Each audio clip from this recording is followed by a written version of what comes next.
जियो VI के user यहाँ पे जो है एक सांसद है राघव चड्ढा। उन्होंने जो है सांसद में एक आवाज़ उठाया है। आवाज़ क्या उठाया है? तो जिससे कि आपका जो है प्रीपेड मोबाइल रिचार्ज करते हो जैसे कि एयरटेल, जियो, वीआई का, वहाँ पे जैसे आपका रिचार्ज खत्म हो जाता है तो टेलीकॉम कंपनी जो है कौन-कौन सर्विस को बंद कर देती है। तो उस मुद्दे पे जो है सांसद में आवाज़ उठाया गया है। तो क्या है तो हम 25 करोड़ मोबाइल फोन यूजर हैं, जिसमें से 90% प्रीपेड प्लान के यूजर हैं। सर, आज मैं उनकी ओर से दो समस्याएं उठाना चाहता हूं। सर, पहली समस्या है कि रिचार्ज खत्म होने के बाद आउटगोइंग के साथ साथ इनकमिंग कॉल का भी बंद होना। सर, जब प्रीपेड प्लान एक्सपायर होता है, मोबाइल रिचार्ज की वैलिडिटी खत्म होती है, तो आपकी आवाज बंद कर दी जाती है।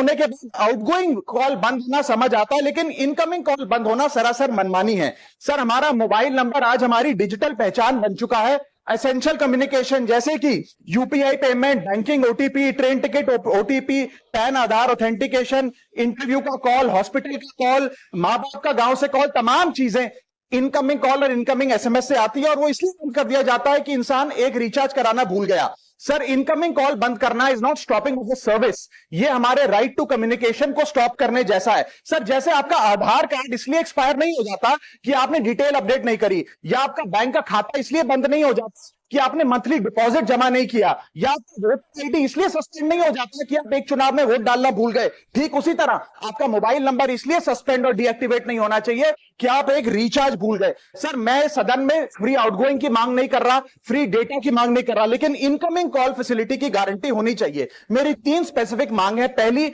प्रीपेड मोबाइल कनेक्शन में इनकमिंग कॉल और इनकमिंग एसएमएस कम से कम 1 साल तक कंटिन्यू रहे, चलता रहे from the date of the last recharge, ताकि एसेंशियल कम्युनिकेशन चलती रहे। दूसरी, deactivation of the mobile number after 3 years. ऐसा ना हो कि आप मोबाइल नंबर किसी को आपका मोबाइल नंबर बंद करके किसी और को अलॉट कर दिया जाए। कम से कम 3 साल का ग्रेस पीरियड देना चाहिए from the date of the last recharge. And third demand, mobile operator should introduce a low cost incoming only plan. वो लोग जो सिर्फ इनकमिंग के लिए फोन रखते हैं उनके लिए, जैसे कि 10 रुपए में 180 दिन की इनकमिंग कॉल की फैसिलिटी, इस प्रकार की स्कीम्स मोबाइल ऑपरेटर को लानी चाहिए। दूसरी समस्या जो प्रीपेड कस्टमर्स फेस करते हैं वो है टेलीकॉम ऑपरेटर का 28 दिन का मंथली रिचार्ज। साल में सर महीने 12 होते हैं, लेकिन 28 दिन की रिचार्ज के माध्यम से 13 टाइम्स रिचार्ज कराना पड़ता है। कैसे सर? 28 दिन into 13 times is equal to 364 days.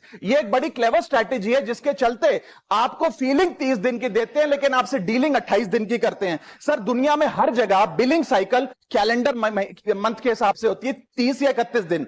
आपको जैसे कि आपका रिचार्ज खत्म हो जाता है तो कौन-कौन से सर्विस को जो है टेलीकॉम कंपनी जो है वो बंद कर देती है। तो उस टॉपिक पे जो है सांसद के अंदर राघव